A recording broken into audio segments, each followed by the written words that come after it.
Hi guys, my name is Kim, And I'm Abby. and this is Catabastis. Cultura. Hi Abby, how are you today? I'm good. How are you, Kim?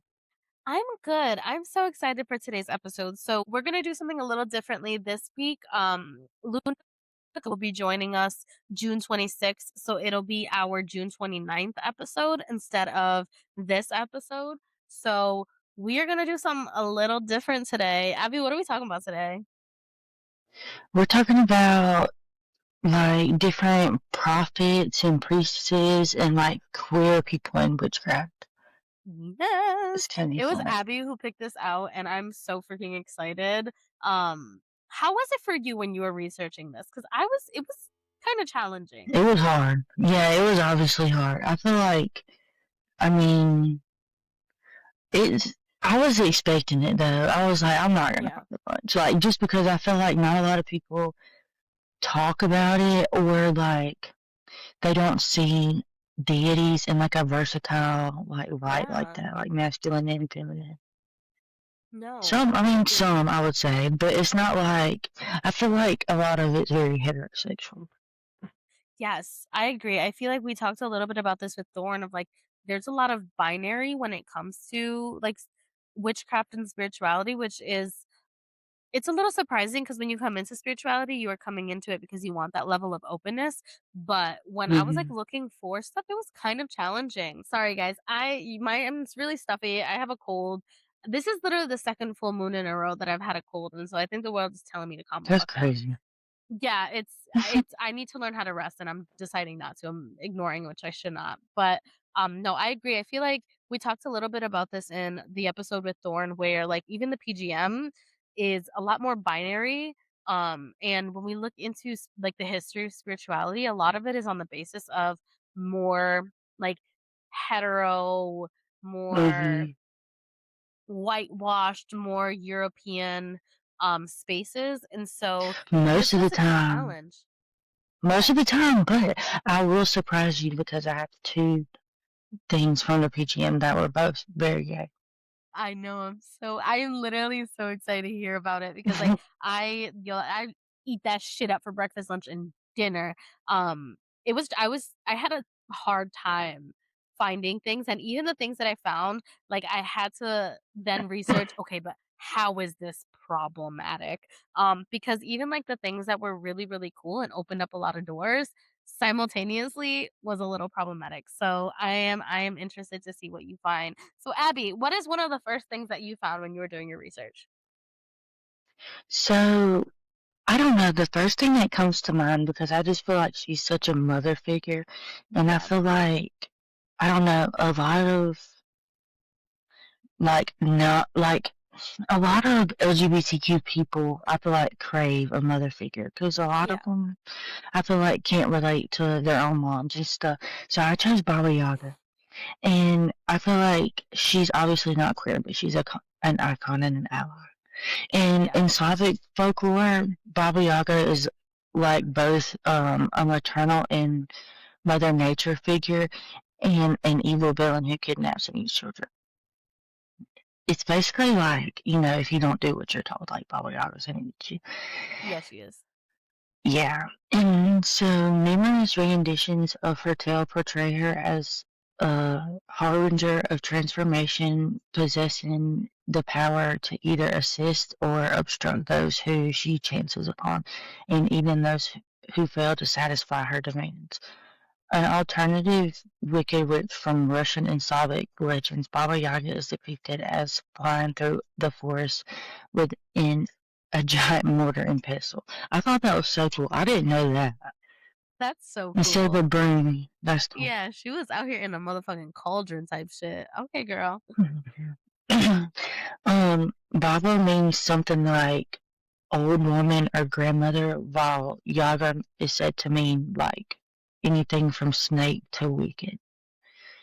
The story of Baba Yaga was first recorded in writing in 1755, though legends about her appeared far earlier and can be evidenced in artworks from at least the 17th century. So she's old. Yeah, she's been here for a I didn't realize it was while. that old. Yeah. No. And stories about Yaga, stories about Baba Yaga, um, most of them take place within her hut located deep in the woods. That's like on chicken legs. It's cute. Like, just Okay, picture it in my yes, head. that is so sick. Yeah. So legend has it that her hut was surrounded by a fence made up of human bones and, like I said, the chicken legs that the house like basically stood on, like instead of stilts with chicken legs. And it had like a rooster's head on top. And so tales about Baba Yaga usually recount the heroes daring to enter her house. They would find her draped across her cooking stove. The enormous stove is described as reaching from one side of the hut to the other, emphasizing her size and magical power. So I guess she was like, she could be like a big lady up in her house. Yeah. And her house was like smaller. That's so cute. The stove is another common detail included in tales of Baba Yaga as the location where her victims are cooked and eaten. So she like lures them into her house. Um, Despite an ambitious appetite, however, Baba Yaga is always portrayed as skinny and bony, with her own epithet of the bony one. I thought that was funny. That's so Her symbols interesting. are, yeah, her symbols are brooms, mortar and pestle, the hearth and fire. In her domain is wildlife, and then life, death, and rebirth. Also, herbal wisdom and like kitchen witchery. And offerings to her could be like Russian food, vodka, or tobacco. And I would work with her if I was cooking and stuff. She would be cool to Yeah. work with.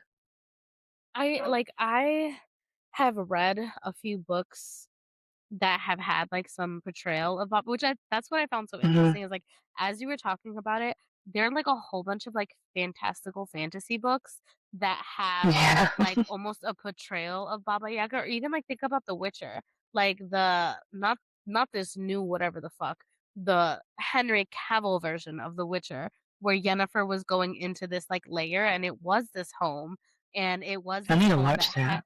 oh my and so, like, there are a lot of it's a lot of, like, the more crone, um, archetypes that you see a lot of the really subliminal messaging of Baba Yaga, which I think is so cool. Whenever I've heard about her specifically, it's always been one of 2 ways. It's either been, "Holy shit, I am terrified of this protectress. I'm terrified of this Mhm. crone type archetype," or, "Oh, like, this is grandmother. This is like, she is someone who's like, you fuck around, you find out, and, like, you honor Yeah. her in every way." And so, like, I have never found the in between. That's so interesting, though. I think that's so, so cool, Yeah. especially, like, the idea of, Yeah. like, her being this larger than life space in her home.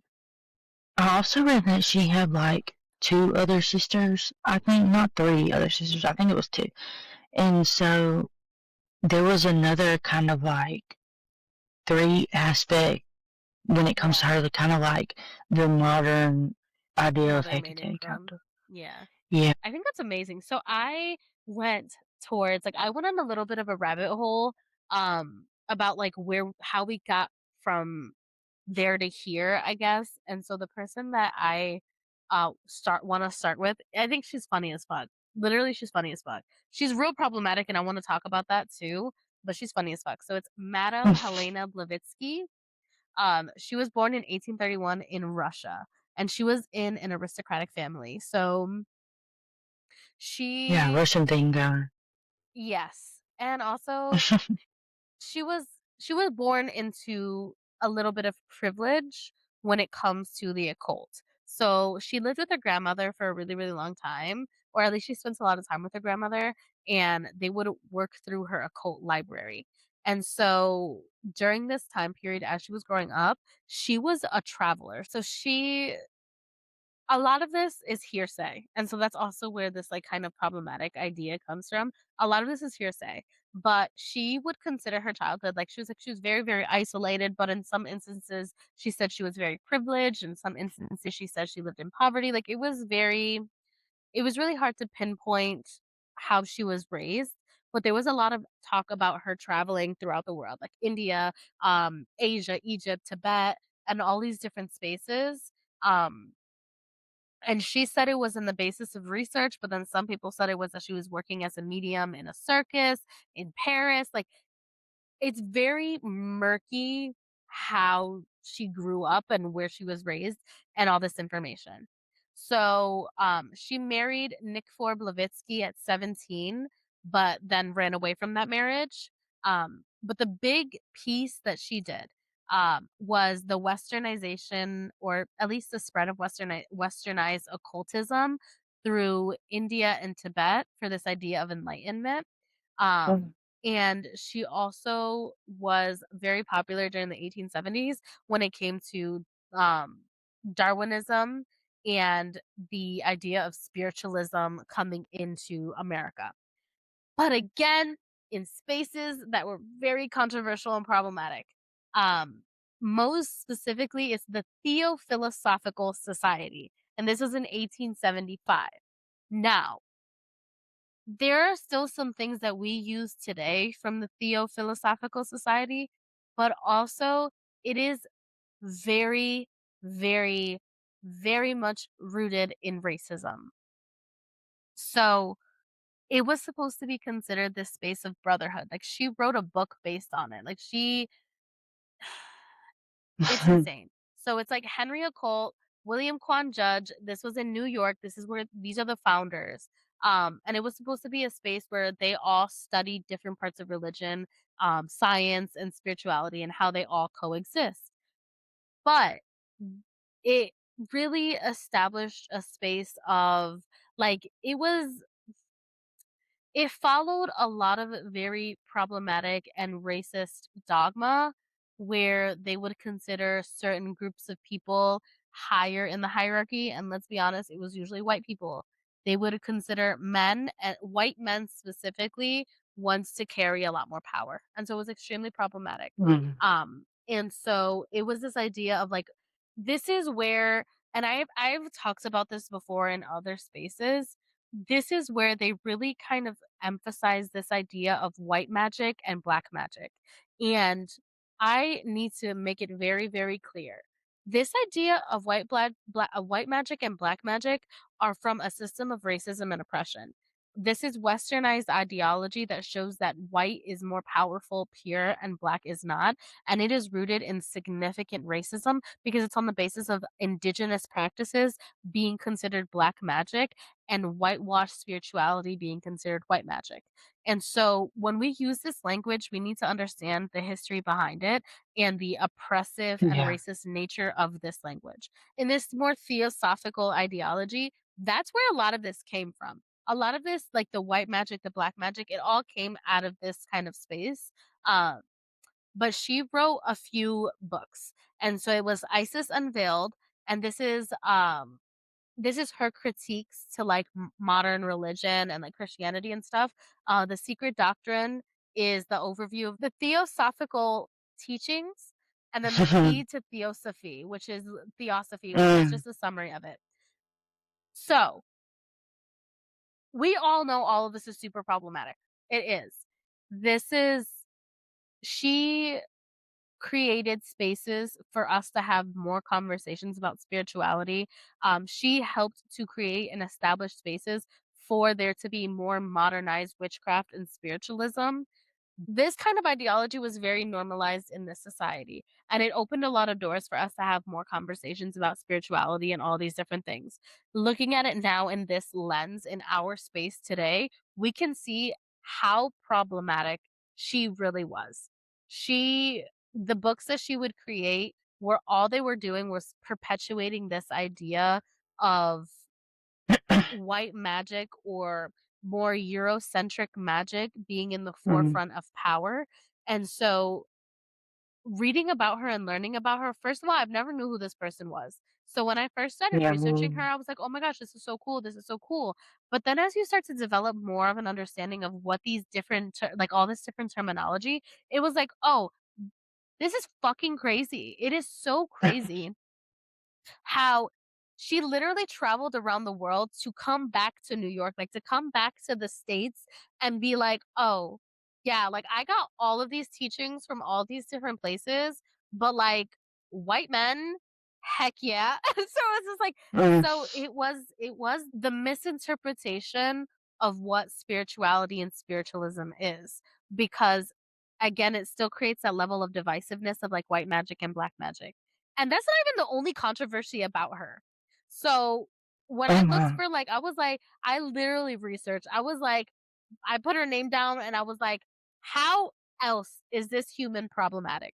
I'm gonna tell you right now. There's so many. They accused her of fraud so many fucking times. So, like in 1885, the cyclical research, they declared her a fraud because they were like, she's not actually a medium. She's not actually a spiritualist. We can't even find her flight logs. Did she actually go to this place and this place and this place? So there was that part. They also accused her of faking paranormal phenomena. And so, like, they would say, like, she was more of a magician than she was a spiritualist. Like, she would Mm, like, they would always compare her to, like, a magician pulling a bunny out of a hat than her actually having powers. And also the race theory that she's established, that it's on the basis of racism. And so, like, The Secret Dark Doctrine, the book that she wrote in 1888, was literally about, like, the hierarchy of humanity. So a big problem with a lot of her texts is that it was used for it was used in German occulticism, and it influenced the Aryan race ideologies.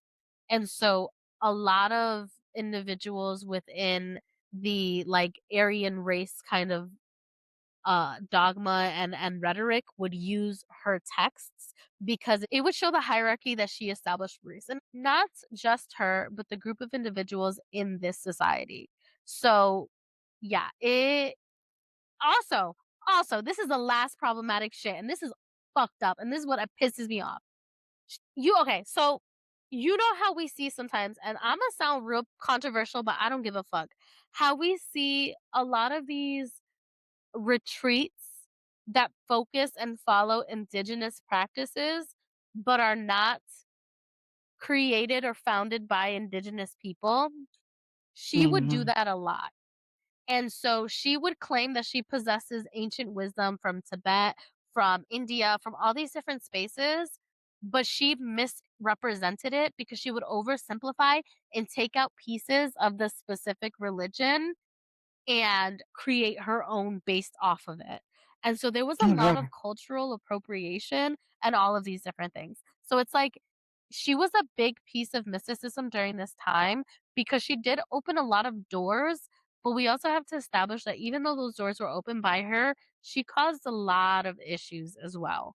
And this is just like the tip of the iceberg. Like this is just a little chip of who she is. So those of you who know a lot more, please send it my way because I find this very fascinating. But yeah, that is that is our girl, Madam Helena Blavatsky. Um, that's crazy. Yeah, she's something. I've She's never something. heard of her. I've never heard of her either, and then I was like, holy shit. So my next person was or is Maud Galt, and they were born in 1620, and then they died in 1670. They Oh were a my Scottish gosh. woman. Yeah, they were a Scottish woman from mid 17th century who became infamous for being accused of witchcraft and lesbianism. Yeah. So she married a man though. Um, and they lived with two servants. And one of their names was Agnes Mitchell, and that was her lover. So Agnes, yeah. So Agnes So it was Mitchell a lavender accused, marriage. well, Agnes accused Galt of abusing her with Oh, a clay like penis. So she had this penis and it was like made of clay, and apparently she assaulted her with it. I'm not sure how that all went. I don't know if she assaulted her or like that's what like they were just trying to like punish her with something. Not saying like not taking it away. Like I have no clue. Like I don't know. This is just yeah. what it says. Or like what we know. And so they charged her with witchcraft charges. I don't know how the witchcraft charges came up. There's like not much on her, but it was like serious crimes including witchcraft. Like, you know what I'm saying? There's literally not much to know. I mean, it But could be like think about like what's his name? Fucking King James of like any mhm. kind of sexual like sexual deviances or anything including sexuality with a like with a female was considered witchcraft. So it could be that. So you wanna know something crazy? Like usually the death penalty in Europe and Britain at the time, like involved burning at the stake, hanging, beheading for those crimes or whatever. But Yeah. apparently they were deemed cruel or unusual under the Eighth Amendment's later interpretation. Like, but so in Galt's case, the authorities chose not to proceed with execution, likely due to the political and social sensitivity of the Uh charges. So I guess it was like I don't know, it's like they couldn't prove it. I feel like they was trying to pin her or something. It's yeah. very weird and shady. Like when I read about it, I was like, I gotta say something That's because I want to know if interesting. anybody else knows. Because that's all I could find. I was like, what? She was charged So with witchcraft and lesbianism, but she wasn't killed. so that's what I'm saying. So it's like she was charged with Hmm. witchcraft and lesbianism because of the assault to her Her like charges were dropped without trial, too. Yes. interesting. Yeah. Interesting. And there's not enough information to show if it was Hmm. like that she was falsely accused or that she was accused and they dropped it or if it was her husband that accused her. Yeah, it doesn't. It literally, it was the maid that accused her, or one of her servants, Oh, Agnes okay. Mitchell. Yeah. So maybe like her saying it didn't hold up to like It could her. be. Maybe her husband helped her out of it. I'm not sure. Oh my gosh. But like it was like a death penalty was like a thing for that, especially during that time. I don't know how Yeah, it wasn't applied in her case. that's so interesting. I need to know more. That's so interesting. What was her name again? Yeah. Maud Galt, it's Maud and Galt Galt. Interesting. I've never heard of her before. So is she like Me one of the neither. first individuals who were Yeah, that's what thingy I for saw. Like, not that she was the first, but I'm pretty sure she was one of the first. that's insane. Like, reported on, I guess. Yeah, and never actually got executed. That's insane. Yeah, I Hmm. need thoughts. I'm gonna be in a spiral, girl. I'm gonna be in a spiral. Yeah, Mitchell, like, lodged the complaint. Like, Agnes Mitchell, the servant, lodged the complaint in 1649, September 1649. So that was like, that's probably like the witch trials in England, I think, were in the 1700s, right? Late 1700s, Yes, maybe? yes. Let me Yeah. see. So this was a Yeah, long time ago. Maud Mitchell history. Oh, okay. It says she was accused of witchcraft when one of their servants lodged a complaint against her employer at a Kirk session in September 1649. So okay, I got in a spiral. I started researching, and it looks like they cannot decipher whether or not it was that she was actually if she was sexually assaulted, if she sexually assaulted her Mm-hmm. maidservant, or if they got caught, and so then her maidservant Mm. had to publicly denounce like her lesbianism. And so Yeah, it that was a makes sense. double whammy because not only were they like thinking her for being a lesbian, but also for being a witch. They're like, yo, which one's worse?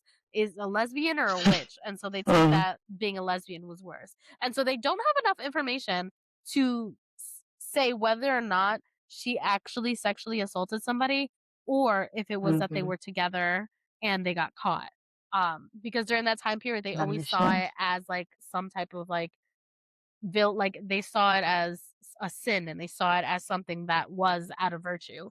Um, that's so Yeah. interesting, and for her to not get executed is that's crazy. I mean, I'm glad, but that's Yeah, that was crazy. crazy to me. That's why I was like, let me look this up. Why don't I have her, well, how she died or her death Right? day? And I'm like, Nothing, yeah, that's why 'cause nothing. she didn't. There's not enough information. Like, there's literally nothing. Like, I sat Mhm. there for a minute. I chose the Fox sisters, queen per queen. They they literally are the epitome of Delulu is the Salulu. They were so delusional in the best not in the best way, but like they they deserve Oscars for their attempt at their role of being witches. So, this was in 1848 in Hydesville, New York. It's sisters Maggie and Kate Fox, and they went on this bender of stating that their house was haunted and that they were spiritual mediums. And so they would say that they are receiving communication from different sounds happening in the house, like whether it was walls or furnitures and all these different things. And so during this time period, this was the space of, like, science, geology, theology, and spirituality. So this is where people really started to engage more in other practices besides, like, religion and, like, Christianity and more rigid kind of spaces and structures. So when they started talking about this, everyone around them, like, they got very popular very, very quickly because it became, like, a very cool phenomenon. Like, they were all like, "Holy shit, these 2 young girls, they are mediums, they see spirits, all these different things," and people were really seeking answers to a lot of different questions, so they got very, very famous very, very quickly. And so another really, really this is really fucked up.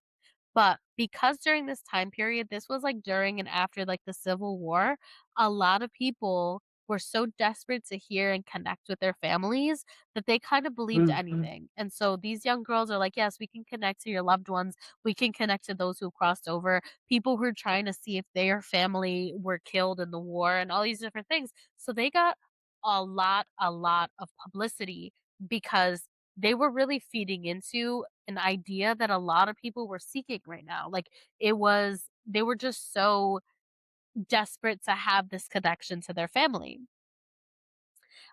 Even Queen Victoria. So the reason why they also got so famous was because Queen Victoria wanted to connect with Prince Albert in the Buckingham Palace, and so Queen Mhm. Victoria scheduled time to meet with them.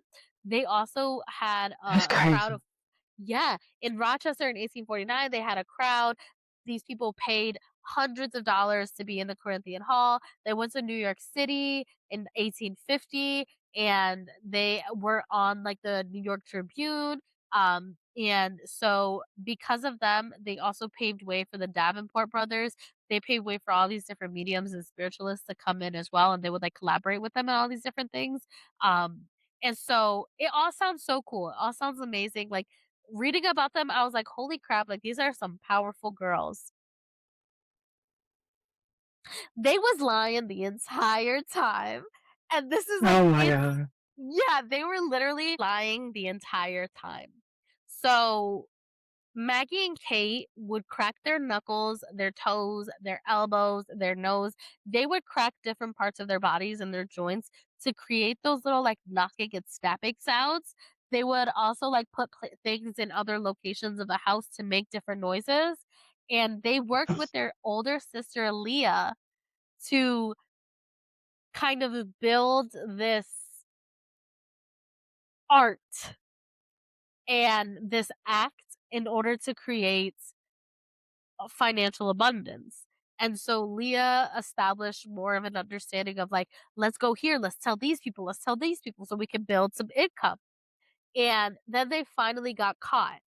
And it was actually Maggie who confessed to the New York World.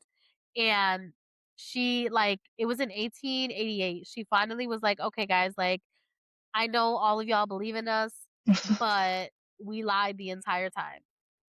Oh, she And admitted it? she admitted it, like, so but it was only her who admitted it. It wasn't Kate. Mm. It was only Maggie who admitted it. And because of this, like, it created such a huge fallout. Like, people were like, "Holy shit," like, not only did we trust you, we trusted the other people that you brought in, we trusted all these different spaces, and so while it opened up so many doors, it simultaneously closed them because because of her and because of what they did, it started to invalidate all these other very authentic mediums and spiritualists during this time period too, because they opened the doors for them. But then after this, it was like a couple years after, she then went back and said that she was lying, and it was that she was drunk. And so she's actually real. Like, her spiritualism is real, their seances, their mediumship is real. She just was drunk, she said that and it was a lie. So once they're thinking it's because that they started to have some financial pressure, started to lose, like, their homes and all these different things because, like, people kind of just, like, were like, "Fuck you." And so then after that, she was like, "Nah, no, no, no, no. I was just lying. I was drunk. That's not true." And so she tried to get back into the space. Um, but yeah, so they founded modern spiritualism, and they like I said, like, they opened a lot of doors for other spiritualists and mediums. So it's like they were a very prominent figure during this time period, even though they were fake. They were fake, they were Yeah. frauds. Like, that's just it is what it is. That's what they were. They because of their popularity and their rise to fame, they opened up so many doors for other individuals who were truly authentic, who were truly spiritualists and mediums, and they created a more easily accessible way for people to be so accepting of different types of mysticism and spirituality. So again, like when we've researched all of these different spaces and places in history that connect to mysticism and spirituality, a lot of it is extremely controversial. A lot of it is extremely problematic because a lot of really weird, ugly shit were allowed during this time period, but it also opened up so many other doors for us to recalibrate and reestablish what spirituality and mysticism looked like.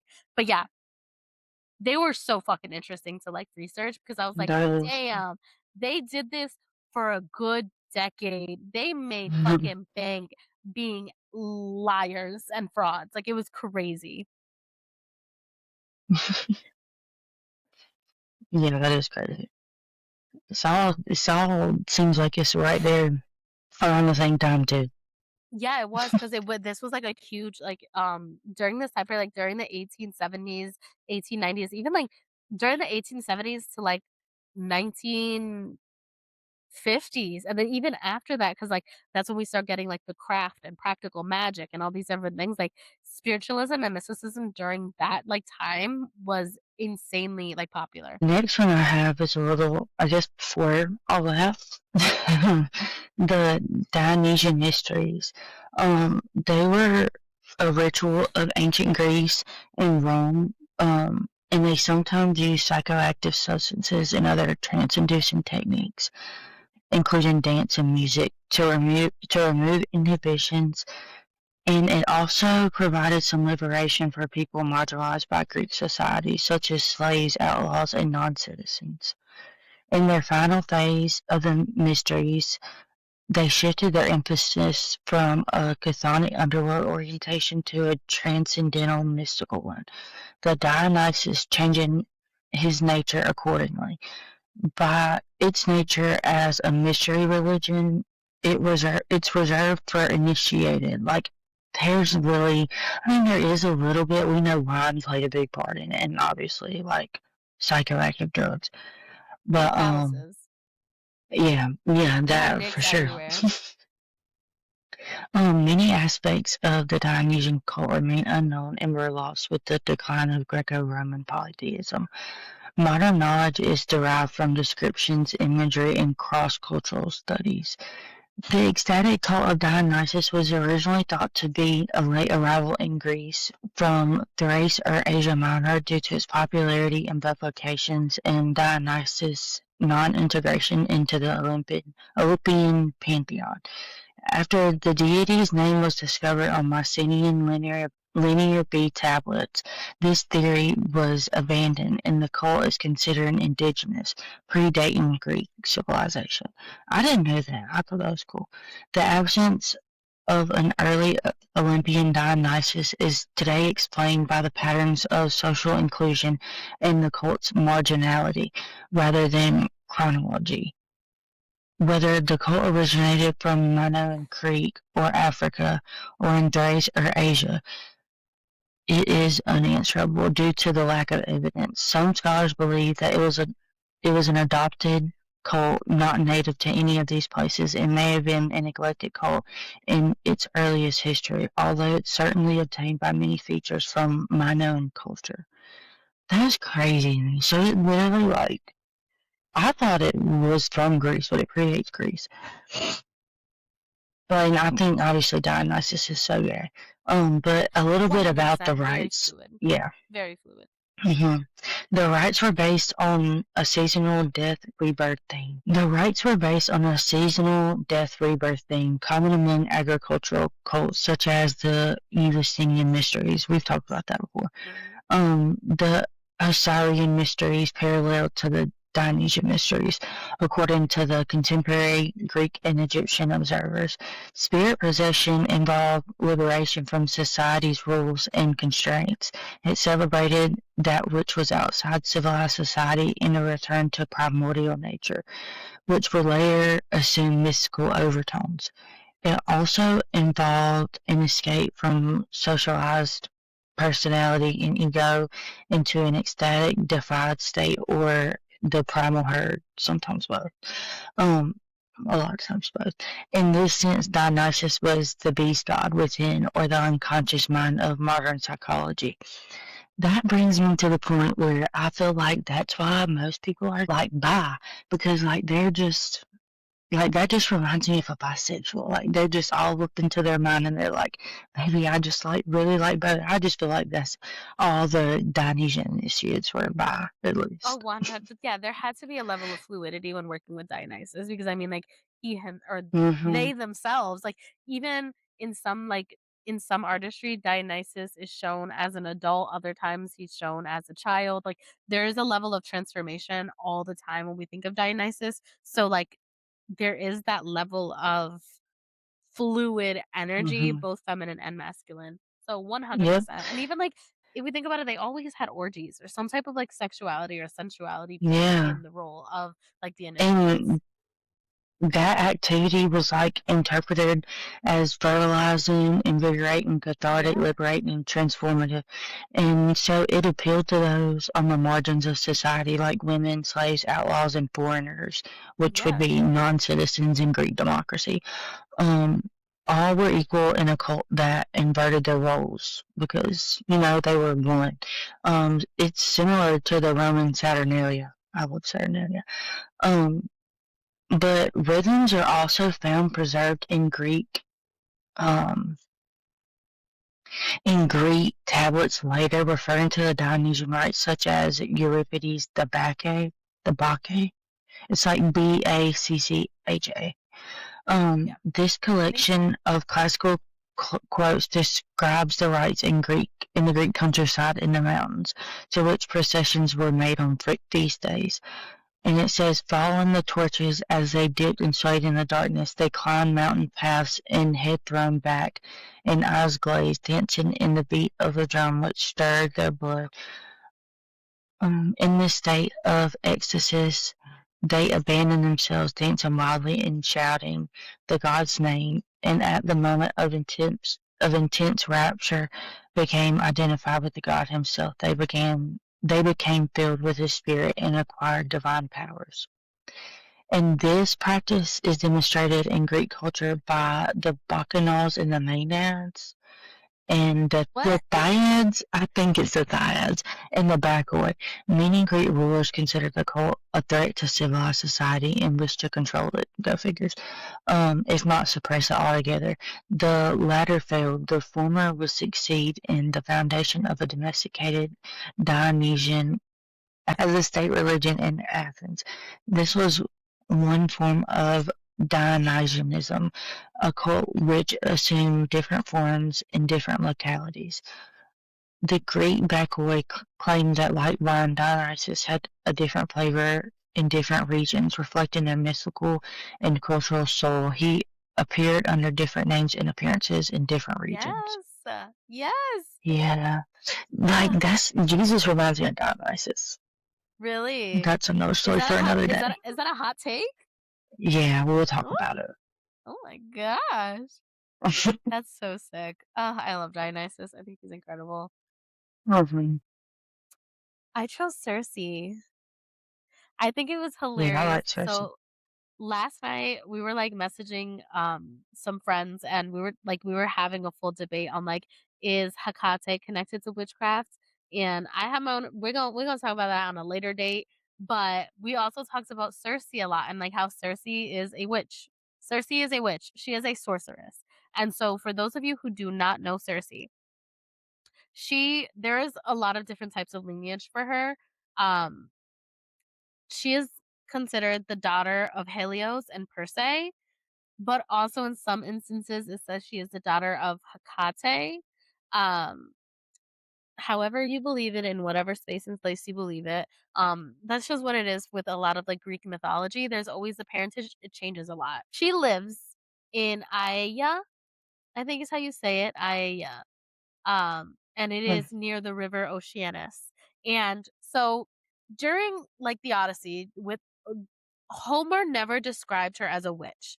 Instead, and this is another, you already know, like I love to get into the problems. I love to get into the controversy. He emphasized the idea that she is a vile woman or a vile creature with the power to do all these different things, or a master of pharmakeia, which is the work of drugs or herbs, illusions, necromancy, all those different things. Um, she was also, in connection to metamorphosis, like, she was able to change her body, change other people, change humans into animals, all these different things, and so when Homer like, talked about her, it was always in a very negative disposition and almost like a villainization, and mm, I think I don't know if we are ready to talk about this yet, this is my motherfucking hot take. When we look at ancient texts, we also have to examine it in the historical sense that women were not seen as equal during this time period. And so when Homer talks about Cersei, it was a reminder of that, of the idea of feminine sexuality, feminine autonomy, and feminine power can sometimes or most times be seen as villainized or evil or disrupted or distorted because they were women. you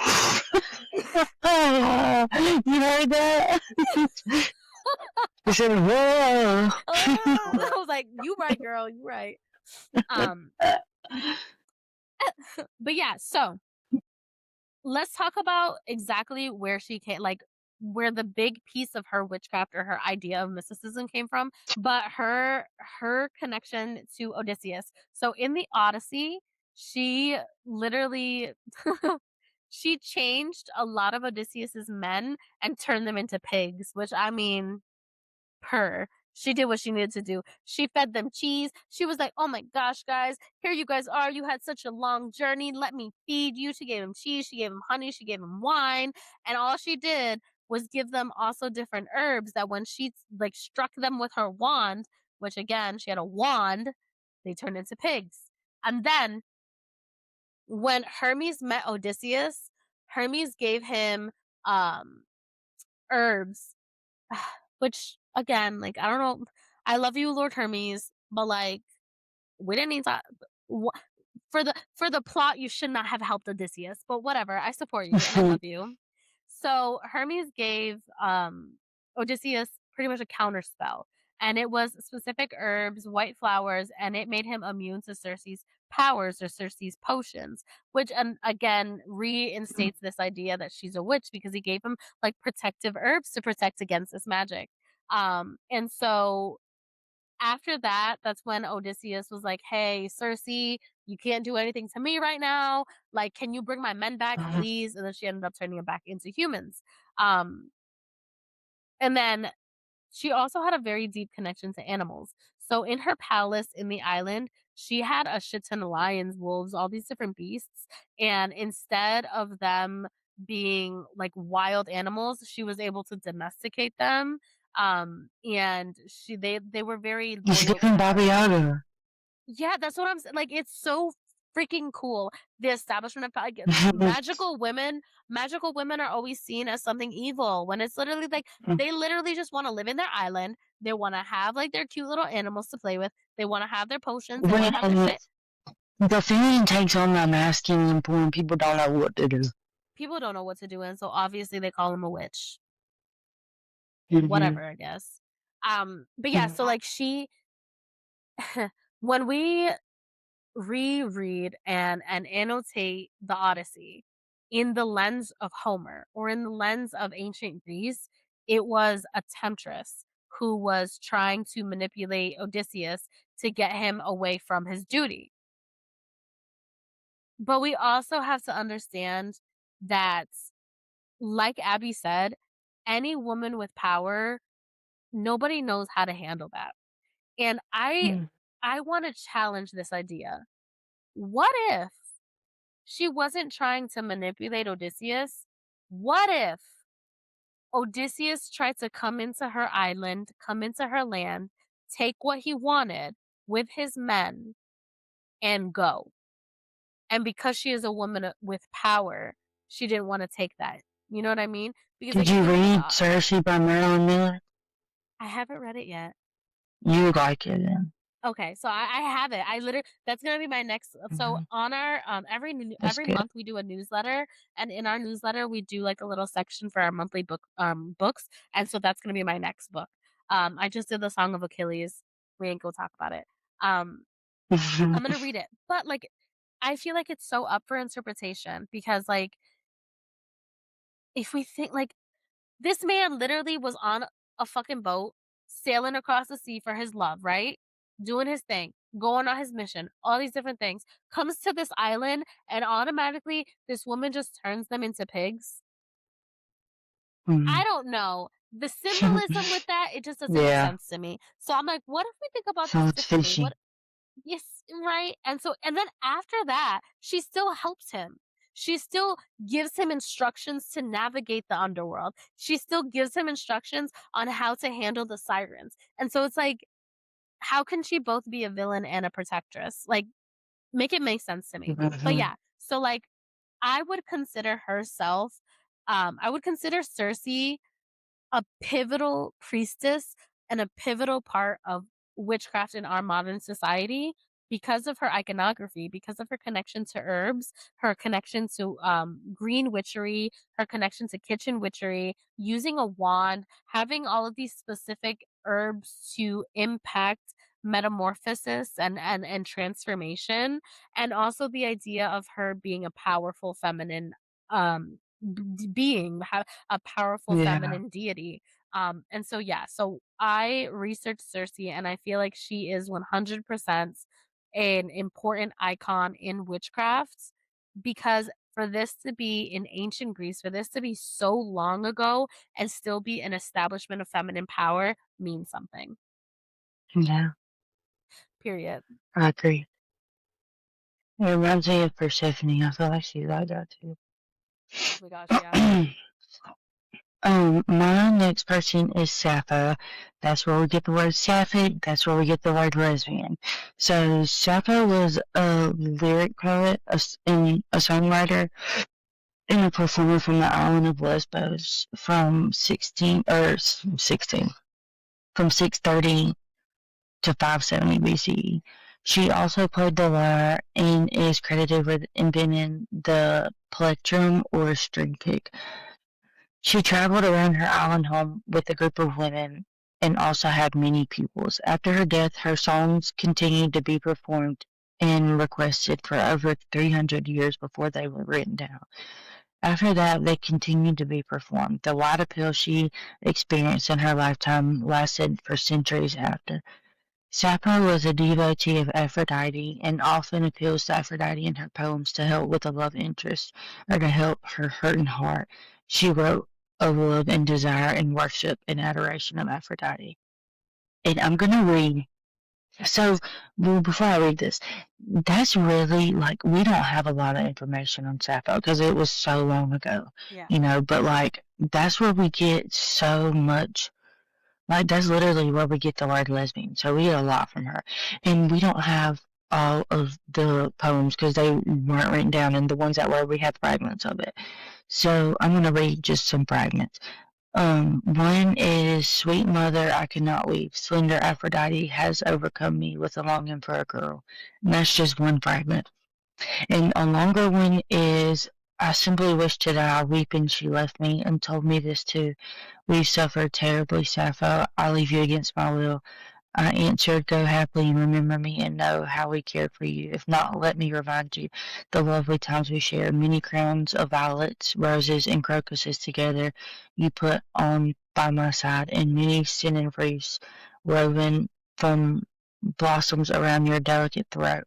And with pure sweet oil for a queen you anointed, and on soft beds delicate you quenched your desire." Hot and heavy Oh my god, Sappho I am was. clutching my pearls. Yeah, I like Sappho. Queen. That is amazing. I've never heard of Mhm. Sappho before. Yeah. So I am going to talk about the idea of the idea of being two spirit. And I'm really, really excited about this. When I was researching it, it like gave me so much, like so many good feelings, and just it was really incredible to see how different cultures and indigenous practices honor the lack of binary and transgenderism and the connection to having a different body and a different soul. So this is Wewa, and they were born in 1849 in present day New Mexico. They were born into the Badger clan, as well as and they connected with the Dogwood clan as well through their father. They were orphaned as an infant and raised by their aunt, um, but that also allowed them the opportunity to access a lot of different knowledge. And so their gender identity. So while Wewa was physically a male, they were recognized as limana or imana, um, and usually that would happen around ages 4, like 3 to 5, and I believe, like, this I wasn't really sure. In some texts and documents, it says that it was recognized at 4 years old for them, but then others was about 14 Mhm. years old, so I'm not really entirely sure. Um so, lemana or imana is an idea of, or like the recognized third gender in Zuni culture. And so there was like the feminine energy, the masculine energy, and those that were of two spirit that carried both the feminine and the masculine. And so for Wewa specifically, they were able to work both in traditionally female tasks and male tasks, and I believe that that was because as they were a child, they grew up specifically working with male tasks, and as they developed, or as they found this Lamana, kind of understanding of their body and their spirit, that's when they started to engage more in pottery and more traditionally female tasks. Um, and so in this like indigenous culture, Wewas are considered like extremely spiritually inclined. They're very connected to higher powers, and they are honored and venerated in a lot of spaces, which I thought was so freaking cool. And so not only was Wewa considered like two-spirited, they were also an artist, and they like had a very like they were a very famous artist with their pottery and textiles, and it was really a space to learn more about these indigenous spaces and to protect these indigenous spaces. So, in terms of their artistry, they were one of the first Zuni artists to actually sell their work to outsiders, to show them in museums, to have all of these spaces. And it was really like, in a way, a space to protect these indigenous practices of like, here, I'm showing this to you so you guys know that this is a space to be honored, not a space to be colonized.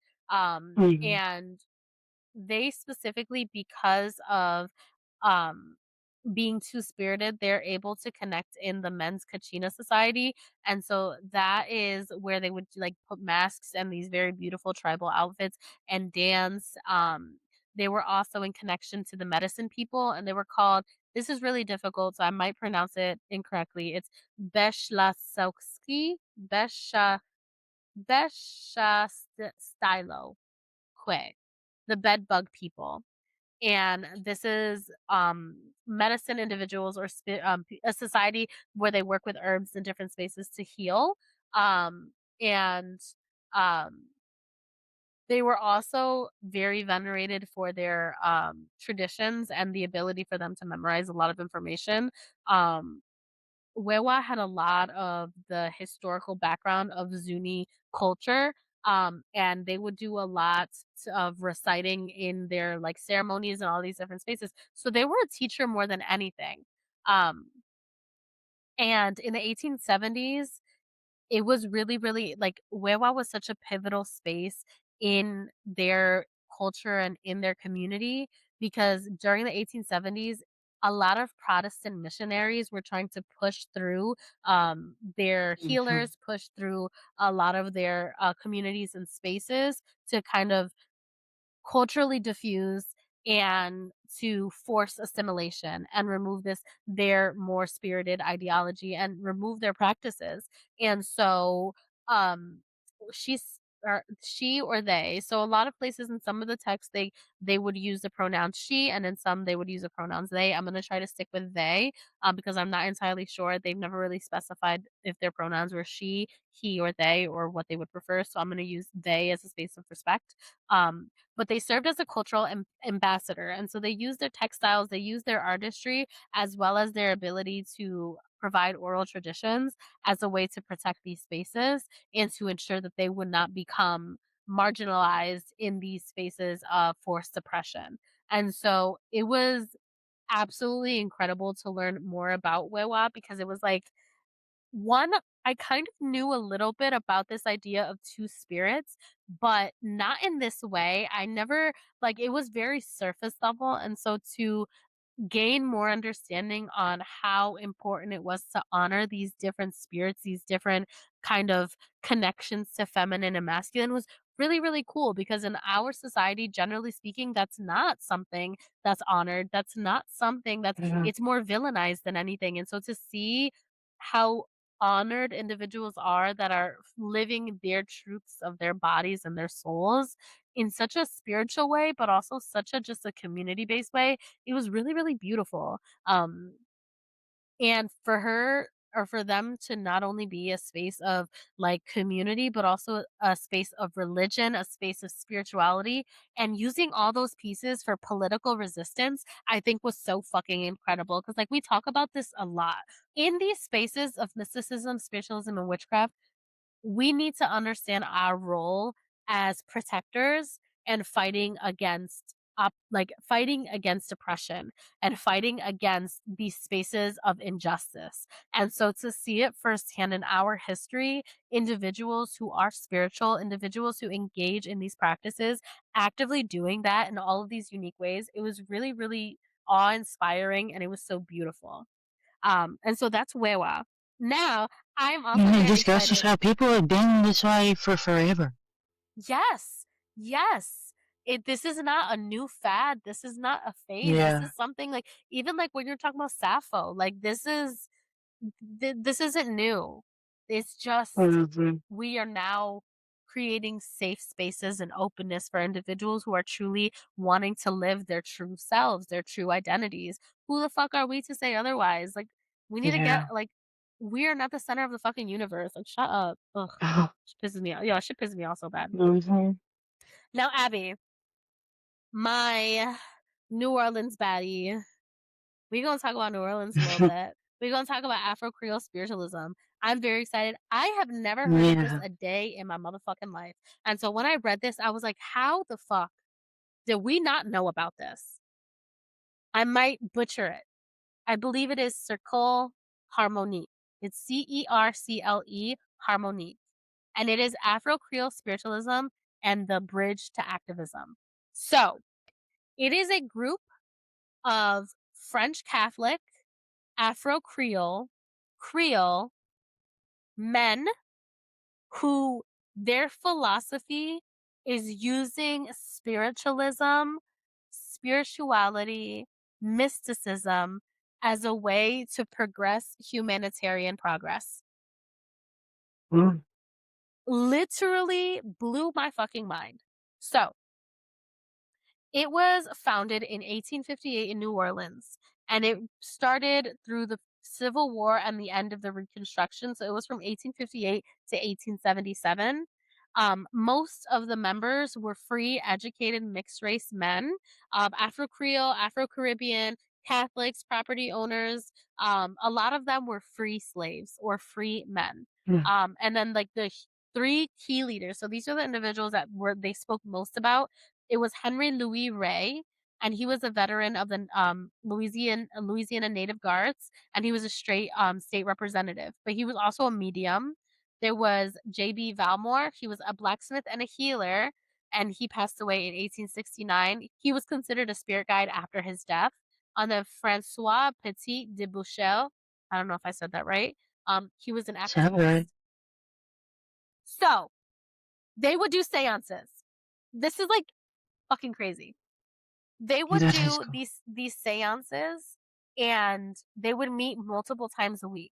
And in these seances, they would first establish that there's harmony within the table while they were collecting messages from the spirit world. And they would try to seek these messages, and these messages were primarily to try to create a blueprint for a better society. And a lot of it was in French and English, or a mix of the two because it was an Afro Creole community. And they're so and also I didn't know this. A lot of the records, a lot of their transcripts, a lot of their paperwork, a lot of the information is in the University of New Orleans. That's cool. I've never heard of this before. So they would um so this is where it got really, really interesting. They would connect with previous abolitionists who've passed away, heroes who've passed away. So they've stated that they've connected with John Brown, Abraham Lincoln, Toussaint Louverture, Thomas Jefferson, St. Vincent de Paul, Confucius, and victims of local violence as well. So in like the 1866 massacre, they would connect with the survivors to get more information and what they would want to say after Mm, they pass on to their families and stuff like that. So for this space, the goal of their group, again, we don't know exactly what their goal is because they're not here anymore. But from their documentation, the goal was really just to progress morally and to create a more ethical society, a more progressive world. A big goal for them was to understand that when we pass, like at the end of the day, we all die. And when we die, we all are going to like we all become the same thing. We all become energy. And so they want to create the same space in living as it is in the dead. Of like we are all universal. Our energy is universal. Like mhm. we should be able to work together to create an equitable society. So like their goal was literally to create a more equitable blueprint and to create racial equality and a universal space. And so they use spiritualism to do that, which I thought was absolutely incredible. Um, Yeah. the only reason it stopped, and this is very, very disheartening, violence.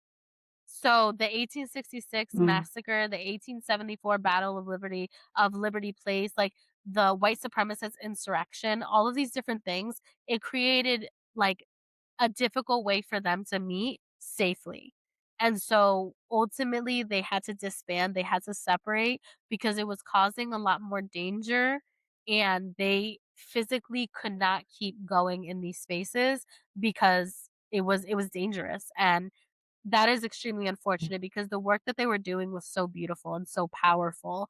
And as this like reconstruction like because the reconstruction failed and these rights were being stripped away again, like they ultimately they couldn't keep going, and they decided to disband it and to close this program, which is understandable. Like how like the idea of how long can you keep fighting when the world is fighting against you. And so I reading about this and learning about this, it was so eye opening because I've never heard about this ever ever. As a me spiritualist, as a neither. practitioner, and as a practitioner who really tries to learn, and I pride myself in learning about these different spaces and places, I've never heard about this before. And you would think that something this would be so big and so popular, but again, like because the voices are people of color, it seems to always be Yeah. ignored. But yeah, so that is um the Circle Harmonique, and I'm hoping to learn more about it. So if anyone who has more information, please, please feel free to share it. Calabasascultura@gmail.com, at Calabasascultura. Like this is incredible. Anyone who has any connection to it, I would really love to learn more and touch base with you guys because I would love to do an episode solely on this because I feel like it's so interesting and more people need to learn about it. Are they all over Louisiana or just no one? It was most specifically New Orleans. Okay. Yeah. Yeah, that's crazy. I've never heard of that. Right? So my last thing are three um written spells from the Greek magical papyri. So it's literally like, so these have been written on like stone tablets and translated. So my first one is um about two guys, but you can't really tell by the names because the names are like ancient Greek names. Um, but this one goes like, as Typhon is the adversary of Helios, so inflamed the heart and soul of Ammonius, whom Helen bore even from her own womb. Adona and Sabelus burned the soul and heart of Ammonius, whom Helen bore, for the love of Sarah Serapeicus, whom Thript bore. Now, quickly, quickly, in the same hour and on the same day. From this moment on, mingled together the souls of both, and caused that Ammonius, from whom Helen bore, to be this Serapeicus, whom Thript bore through every hour, every day, and every night. Wherefore, Adonai, loftiest of gods, whose name is the true one, carry out the matter, Adonai. And that's the first one. And then this is for this one depicts a woman named Harris targeting another woman named Serapius.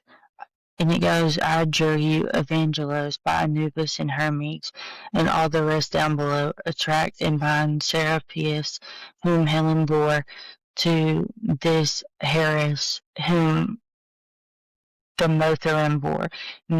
Now, quickly, quickly. I like how I keep saying now, quickly, Yeah, I quickly. love that. By her soul and heart attract Serapis herself, whom Helen bore from her own womb. Attract and bind the soul and heart of Serapius, who Helen bore, Harris, whom Thermethrin bore from her womb. Now, quickly, quickly. And then this one is another spell from Egypt, this time written on a cursed tablet, which dates to the 3rd or 4th century CE and was discovered in Hermopolis. And it's much more elaborate. The text, which features long addresses to a great divinity, repeats several times the same series of commands. And it goes like, by means of this corpse daemon, inflame the heart, the liver, the spirit of Gorgonia, whom Nilangina bore, with love and affection for Sophia, whom Asara bore. Constrain Gorgonia, whom Nilangina bore, to cast herself into the bathhouse for the sake of Sophia, whom Asara bore. And you become, it's like they're making sure you know who this is. They say their Yeah, mama so names too. I'm like, yo, this is their house. This is Burns, their P.O. box. yeah. Burn, set on fire, and flame her soul, heart, liver, spirit with love for Sophia, whom I saw aboard. She surrendered like a slave, giving herself and all her possessions to her, because this is the will and command of the great God. And this means basically the god is constructed to compel Gorgonia to enter a bathhouse where a corpse spirit in the guise of a bath attendant would heat her and thus inflame Gorgonia with love for Sophia. But it's all broken down in an article by Jonestown.edu, and it's called Homosexual Erotic Charms. There's more. It's like, girl, I'm gonna put you in a bathhouse. I'm gonna make you yearn for me. Like, that's so old. That is so fucking cool. 3rd or 4th century CE? That's old. I'm gonna use Restless Dead to cook you and like cook you in a good way. That is insane. Would you ever use those? Mhm. Probably, if I was Yeah, single, yes. yeah, like yearn for me Mhm. quickly, quickly. Come to me quickly, For quickly. sure. Oh, that's And amazing. I think there's one of the spells that especially like work within the same hour. And it's like a bronze talisman and a scallop shell and like something else. I can't I have remember. so many scallop shells. Ugh. Lady Mhm. Aphrodite. Ugh. Hell And I yeah. feel like that could work, like, if you I don't even feel like you would have to do it on, like, another human. You could do it, like, if you're On your wanting to attract a certain thing, probably. Yeah. I mean, think about it. I mean, it's magnetism, or even if you wanna attract yourself to yourself, Yeah, or, like, glamour or something yeah, like that. Like, it would be like I feel yeah, like I would want to connect with, like, Narcissus. Like, yeah, I wanna be obsessed with me. No, Lord Narcissus, let's do this. Like, I feel like, yeah, but I feel like that's for anything. But then that's also, like, our chaos witchery of, like, picking yeah. things apart and creating Not our own everybody would do stuff. that. Yeah, some people keep it more structured, but no, I would definitely do that. That's cool shit. Especially the last one. The last one's so Mhm. cool. Like, working with, like, the Yeah, undead. If you're that is bored, cool. like, Sugar if you're not doing anything tonight, mhm. like, absolutely. Yeah, Okay. that's fun. Siren songs. Tell me your siren song. Ooh, Midnight Sun by Zara Larsson and Pink Panthers. It's a new one. It's the remix. It's so And it's good. both Zara Larson. I've never heard them. Zara Larsson is a siren for real. See, you told me about her. I don't listen to I know who she is 'cause I see her on TikTok and she She's seems like been a nice. around for like a decade, for real. Yeah, I feel like I've heard her music before. I feel like I Yeah. have one of her And she songs. and she did a whole album. It's like her old album but like remixed with a bunch of different people like Tyler, Shakira, a bunch of other people. Pink Panthers. That's so Yes. cool. No, It's I'm gonna have good. to listen to it. I haven't heard it. Right now, I'm Mhm. obsessed, and I don't know, like, and it fits our just like queer spaces right now. Sailor Song, Gigi Perez, 10 out of fucking 10. So Mhm. good. It's literally about making love to a woman, and it's so good, and it's amazing, and I I listen listen to to it that. religiously every single day. It's so fucking good. I love it. Ugh, Gigi Perez, amazing. She did her thing on that. And I've already shown us that before. It's the cemetery one. I've used it before. It looks All like that. right. Ah, so pretty. All right. Give me a card, baby girl. What's our card today? Mhm. Hopefully, it's that Kim's cold is gonna go away within the next Let's few pull a days. card for us, Kim. Let's pull a card for Right? us. Oh my god, we haven't done that in a long time. Okay. All right, guys, you about to get the real tea.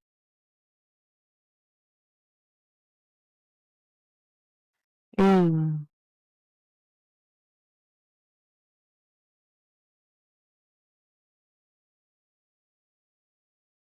This one's into the darkness. It looks like that. Into the Oh darkness, shit. descent, Calabasas is literally Calabasas, us. come on. It says in Greek mythology, the inverted torch of Thanatos symbolizes death and mortality. Thanatos was the personification of death, the son of Nyx, the goddess of night. His torch is a reminder that death is inevitable. We literally just said that. You just said that. Literally. And that all living things will eventually succumb to it. The torch serves as a reminder that death is not the end, but merely a transition to something else. In art history, the inverted torch is often used as a symbol of despair, death, and the end of hope. It can be seen in many works of art from the Baroque and Romantic periods, and is typically associated with images of sorrow, grief, and the passing of time. This card appears when you are emerging from a significant period of sorrow or sadness, perhaps you are feeling it right now. This dark chapter in your life is not the end, but rather a time when your flame can stay alight no matter what. Your light does not go out even when turned upside down. Damn, why do you have to call us out like that? They did not need to call us out like that. I'm like, Okay. I'm depressed. He literally is like, y'all the baddies with the saddies. But it's okay. It's like, okay. Yeah, like, At this least is like the longest episode we've done in a minute. literally, but It's it's already an okay. hour and 28 minutes. We did that shit. We did that shit. It's funny. It don't seem Alright, like it. guys. Thank you so much, Abby. That was honestly much needed because, like, yeah, saddies do or baddies do get saddies, and that is okay. We sit through it, we process it, and we move forward. We don't ignore Mm-hmm. it. We don't do that false positivity bullshit. We sit in our grief and we allow ourselves to feel everything because that's what the human experience is all about. Ugh. Thank you guys for Yeah. listening. Please subscribe, follow us on Patreon. We do have different tiers. Our Chthonic Cuties, we offer on our Patreon, which you get monthly newsletters, you get live readings, collective readings, you get to chat with us, uh, you get extra footage. We do extra mini episodes for you guys, which we have one scheduled for this week as well. And all these cool different things. We also like to send little gift boxes and all those cool stuff. So if you feel called, subscribe to our Patreon. It's Calabasas Cultura. Also follow us on YouTube, on TikTok, on Instagram. Send us emails with your story. Send us emails with your information. We love to And learn and grow. we're really active on Discord. Like we email all day. Literally, that's our life. We probably need to get more things to do in our life. But like, yeah. Yeah. So yeah, calabasascultura@gmail.com, at calabasascultura, at calabasascultura1. Engage with us. We're so excited to get to know you guys more and build our community. I'm Kim, And I'm Abby. and this is Calabasas. Cultura. Good night or goodbye. Bye. Something. Bye.